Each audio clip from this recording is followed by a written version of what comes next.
In today's video, I'll show you how to add plugins in Figma the easy way. Plugins can save a lot of time and make your design workflow much smoother. First, open Figma and go to the file where you're working. From the top menu, click on Resources, or you can simply press Shift and I on your keyboard. In the Resources panel, switch to the Plugins tab. Here you can browse popular plugins or use the search bar to find a specific one you need.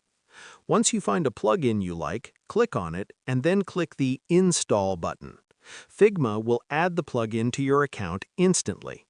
After installing, go back to your design file, right-click anywhere on the canvas, choose Plugins, and you'll see your installed plugin in the list.